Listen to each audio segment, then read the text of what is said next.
Di episode sebelumnya, Thorfinn dan Hiludo masih berada di hutan. Thorfinn tidak tahu kalau rumahnya sedang diserang.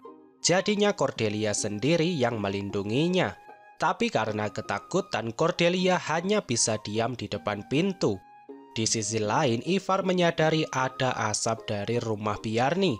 Ivar langsung berpikir itu adalah serangan orang Ulnu.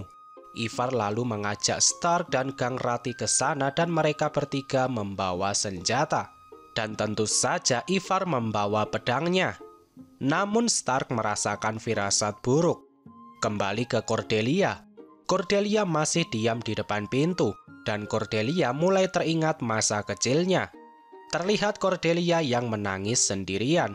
Tidak berselang lama ibunya datang dan Cordelia bercerita kalau dirinya baru saja dibully.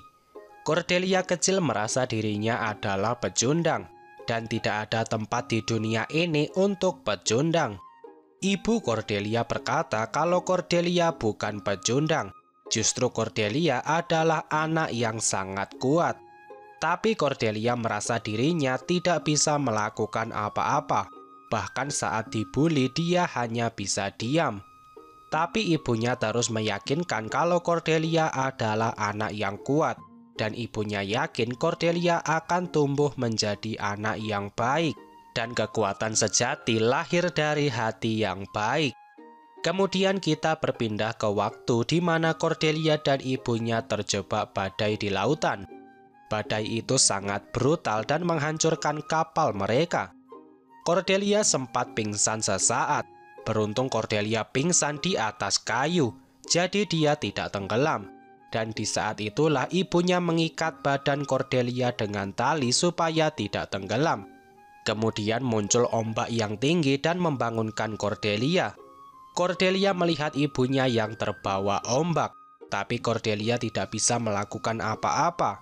Sampai pada akhirnya ibunya tenggelam ke dalam lautan. Sejak hari itu hidup Cordelia penuh dengan kesedihan. Tapi ibunya Cordelia yakin anaknya akan menjadi orang yang baik dan kuat. Kembali ke timeline yang asli. Orang Muin dan Cordelia bisa mendengar suara tangisan bayi dari dalam rumah. Dan ternyata itu adalah anak Thorfinn dan Guthrid yang baru saja lahir. Tiba-tiba Cordelia berdiri dan tubuh Cordelia terlihat membesar. Panah di tubuh Cordelia juga tiba-tiba jatuh dan Cordelia melihat orang Muin dengan tatapan yang sangat menyeramkan. Cordelia sekarang benar-benar menutupi pintu dan Cordelia menyuruh orang Muin untuk pergi. Gaaok melihat ada yang aneh dengan Cordelia dan Gaaok langsung menyerang Cordelia dengan tombaknya. Tapi sepertinya serangan ini tidak bisa melukai Cordelia. Dan Gaaok langsung mengajak teman-temannya pergi dari sana. Orang lain tidak paham kenapa mereka pergi. Gaaok berkata kalau serangan tombaknya tadi sama sekali tidak melukai Cordelia. Dan rasanya seperti menusuk pohon yang sangat besar dan kuat. Gaaok merasa Cordelia adalah petarung terkuat di sini. Jadi lebih baik mereka pergi saja daripada harus bertarung dan akhirnya mati. Sementara itu Ivar bersama beberapa orang sudah sampai di rumah Bjarni dan mereka menemukan mayat Bjarni yang ada di depan rumah. Ivar mulai marah dan Ivar merasa ini adalah ajakan untuk berperang. Tapi Stark masih bingung kenapa orang Ulnu tidak membakar tubuhnya Bjarni. Jika ini adalah perampokan, seharusnya pelaku menghilangkan barang bukti. Tapi yang terjadi di sini adalah sebaliknya. Firasat Stark semakin buruk, dan Stark bertanya di mana orang Ulnu sekarang. Belum mendapatkan jawaban, tiba-tiba tubuh Ivar terkena serangan panah. Dan dalam waktu singkat tempat ini dihujani banyak sekali panah. Ternyata semua ini adalah jebakan. Dan dengan api sebesar ini tubuh mereka akan menjadi bayangan bagi apinya. Jadi orang Muin bisa dengan mudah melakukan serangan. Terlihat Gangrati yang melindungi Ivar dengan tubuhnya. Tapi Gangrati terkena banyak panah dan dia langsung pingsan. Tubuh besarnya menimpa Ivar jadi Ivar tidak bisa bergerak. Gaaok datang dan melukai tangan Ivar. Jadi Ivar langsung melepaskan pedangnya, dan sekarang pedang itu jatuh ke tangan Gaaok. Ivar mulai emosi dan mendorong tubuh Kang Rati. Ivar akhirnya bisa keluar, tapi Gaaok sudah mengarahkan pedangnya kepada Ivar. Gaaok tahu seharusnya pedang ini memiliki sarung. Jadi Gaaok menyuruh Ivar memberikannya. Tapi tentu saja Ivar tidak paham apa yang dikatakan Gaaok. Kemudian Ivar berdiri dan membawa sebuah kapak. Sekarang Ivar akan bertarung 1 lawan 1 melawan Gaaok. Tapi Stark menyuruh Ivar berhenti dan kabur saja.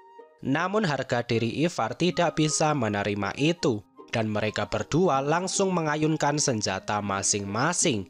Dan hasilnya adalah tangan Ivar yang putus terkena tebasan pedang. Gaaok sangat senang mendapatkan senjata sekuat ini, dan Ivar sepertinya mendapatkan karma karena sudah memutuskan tangan Miskebio. Sementara itu di hutan terlihat Thorfinn yang masih dikejar orang Muin. Sementara Hiludo sudah berhasil melumpuhkan banyak orang. Hari semakin malam, jadi panah Hiludo tidak terlihat oleh musuh. Tapi orang Muin tidak paham kenapa yang diincar adalah kaki. Jika orang Nordik berniat membunuh, seharusnya yang diincar adalah kepala atau dada. Tapi satu hal yang orang Muin tahu adalah orang yang menembak ini punya kemampuan yang hebat. Di sisi lain terlihat Hiludo yang melakukan observasi. Hiludo tidak mendengar ada pergerakan dari musuh. Tapi masalahnya adalah anak panah yang hanya tersisa 4 biji. Dan tiba-tiba muncul lagi para pengejar dengan jumlah yang banyak. Hiludo tidak mau nekat melawan hanya dengan 4 panah. Jadi Hiludo memutuskan mundur dan mencari Thorfinn. Namun di sisi lain terlihat Thorfinn yang kesakitan sambil memegang dadanya yang sakit. Sepertinya serangan panah tadi membuat Thorfinn kehilangan banyak darah. Jadi lama-lama Thorfinn mulai kelelahan.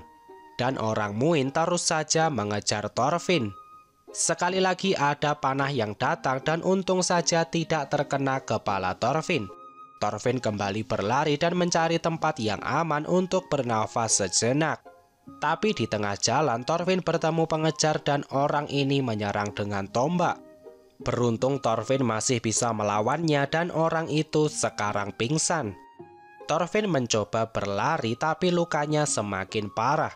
Dan nafas Thorfinn juga semakin berat. Dan tiba-tiba Thorfinn kembali terkena panah. Kali ini bagian punggung dan langsung 2 anak panah. Thorfinn terjatuh dan orang Muin sudah siap untuk menangkap Thorfinn. Namun Hiludo datang dan langsung mengalahkan semua musuh. Namun Thorfinn sekarang pingsan. Dan di dalam mimpinya Thorfinn melihat desa Arneis yang dibakar. Dan tiba-tiba ada Thorkel di samping Thorfinn. Thorkel berkata kalau perang pasti juga akan terjadi di Vinland. Sebelumnya Thorkel sudah berkata kalau ada 3 orang saja yang berkumpul nantinya akan terjadi perang. Kemudian muncul Ivar yang menyalahkan Thorfinn yang bereksperimen membuat negeri tanpa pedang. Einar juga muncul dan Einar menolak untuk pergi dari Vinland. Einar yakin Vinland adalah tempat yang sempurna untuk membuat negeri yang damai. Jadi Ivar tidak mau pergi dari sini. Dan jika mereka bisa kabur, memangnya kemana tujuan mereka? Einar menyuruh Thorfinn menjawabnya. Tapi Thorfinn tidak bisa menjawabnya dan tiba-tiba Thorfinn terbangun dari pingsannya. Ternyata Hiludo menggendong Thorfinn dan mereka masih kabur dari kejaran orang Muin. Tapi mereka berdua berhasil mengulur waktu cukup banyak. Jadi Einar, Mata Besar, dan Niskauji seharusnya sudah jauh di depan. Thorfinn berterima kasih karena sudah ditolong. Tapi bagi Hiludo itu sudah sewajarnya dan Hiludo menyuruh Thorfinn diam saja supaya lukanya tidak semakin parah. Namun Thorfinn malah menyuruh Hiludo pergi sendirian. Karena jika terus begini mereka akan terkejar. Hiludo menyuruh Thorfinn diam saja. Dan Hiludo menyuruh Thorfinn memikirkan nama untuk anaknya. Hiludo akan memastikan Thorfinn selamat. karena Hiludo tahu pria aneh dengan pemikiran seperti Thorfinn sangat susah ditemukan. Andai saja ada lebih banyak orang yang seperti Thorfinn, Hiludo yakin pasti perang akan semakin sedikit. Jadi sekali lagi Hiludo mengingatkan Thorfinn kalau prinsipnya Thorfinn tidaklah salah. Jadi Thorfinn tidak perlu cemas kepada hal-hal yang tidak penting. Mereka berdua terus berjalan menuju ke desa. Tapi tiba-tiba ada orang bersenjata yang muncul dari kegelapan. Terlihat hanya ada satu orang, dan ternyata orang itu adalah Pulmuk. Apakah Pulmuk masih di pihak orang Nordik? Atau Pulmuk sekarang adalah musuh? Tapi panahnya Hiludo sekarang sudah habis, jadi akan sulit jika harus bertarung. Apa keputusan Pulmuk? Temukan jawabannya di video pembahasan selanjutnya. Oke, sekian dulu video kali ini. Semoga videonya bermanfaat. Subscribe channel ini dan sampai jumpa di video selanjutnya.